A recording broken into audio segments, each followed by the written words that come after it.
Una po sa ating mga balita, Bulkang Mayon mas nakakatakot ngayon ayon sa Albay Provincial Government. Ito'y dahil sa hindi ito nagpapakita ng aktibidad.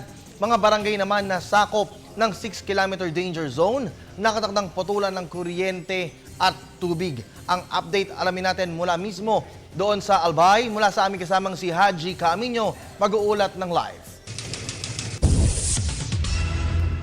Magandang hapon sa iyo, Kirby. Nandito tayo ngayon sa sakop ng 6-kilometer permanent danger zone. Kung makikita ninyo, nasa likuran ko ngayon itong Bulkang Mayon kung saan natatakpan na naman ito ng napakakapal na ulap. Itong kinatatayuan ko ngayon, Kirby, para lamang sa kaalaman ng ating mga kababayan, ay yung mismong dadaanan o yung spillway o yung channel na tinatawag na siyang pagdadaluyan ng lava mula sa itaas ng bulkan pababa. So yung nakikita po ninyo yan yung mismong spillway, itong kinatatayuan natin mismo. At pinagbabawal na po dito na magstay pa o tumira pa itong mga residente na sakop nga ng 6-kilometer permanent danger zone. Bago tayo magpatuloy, Kirby, nais lamang nating linawin yung mga haka-haka na lumalabas sa mga balita na sinasabing nagkaroon daw ng ashfall dito sa lalawigan ng Albay at itataas na raw sa alert level 4 ang status ng bulkan. Nilinaw natin yan sa head ng Albay Public Safety and Emergency Management Office o APSEMO na si Dr. Cedric Daep, at sinabi niya na hindi pa itinataas ang alert level, na nanatili pa rin sa alert level 3 at walang ashfall na naitala sa nakalipas na 24 oras. Sa katunayan, Kirby, isang rockfall event lamang ang naitala ng PHIVOLCS. Samantala, isa lamang daw ang patutunguhan nito ayon sa Philippine Institute of Volcanology and Seismology dito sa Region 5. Hindi ibababa ang alert level kundi puputok talaga definitely ang Bulkang Mayon. Pero hindi pa rin masabi kung kailan ito mangyayari, Kirby. Base kasi sa seismograph at tilt data ng PHIVOLCS, hindi kumikilos ang bulkan. Gayunman, mas nakakatakot daw ito ayon kay resident volcanologist Ed Laguerta dahil naiipon ang gas at magma sa loob ng bulkan na siya namang nagtitrigger ng malakas na pagputok. Dalawang senaryo ang nakikita dito ng PHIVOLCS, Kirby.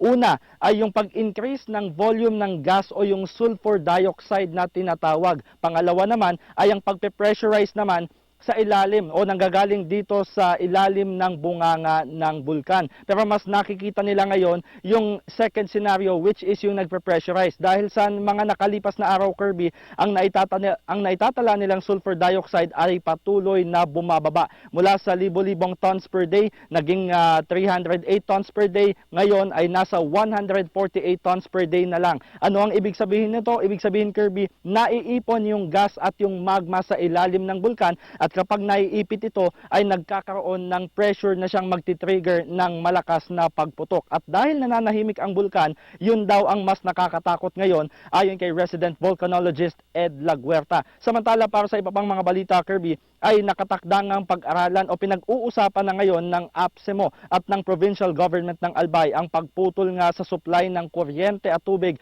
sa mga barangay na sakop ng 6-kilometer permanent danger zone. Ayon kay Dr. Cedric Daep na siyang head ng APSEMO, ay ito'y upang hindi na bumalik pa ang mga residenteng nakatira dito sa paligid ng Bulkang Mayon at manatili na lamang sila sa mga evacuation centers. At kasabay din yan, Kirby, ay sinabi rin nila na wala naman na daw dahilan para bumalik pa ang mga residente sa kanilang mga tahanan at mananatili na lamang sila sa mga evacuation centers sapagkat sapat naman daw ang supply ng pagkain at patuloy din naman daw ang ayuda na ipinamamahagi ng national government at ng ilan pang mga pribadong sektor at international organizations. So sa ngayon, Kirby, patuloy pa din nating minomonitor ang lagay ng bulkan mula pa din dito sa lalawigan ng Albay kung saan ay medyo nakakaranas tayo ng bahagyang pag-ambon. Pero kanina ay nakaranas din tayo ng malakas na pag-ulan, pero nilinaw ng PHIVOLCS na wala pa itong kinalaman sa nakatakdang pagputok ng Bulkang Mayon. Kasama ko pa din si Romel Tagbas at Jeff Tuazo, nag-uulat para sa Telebisyon ng Bayan. Ako si Haji Caaminio. Balik sa iyo, Kirby. Maraming salamat sa iyo, kasamang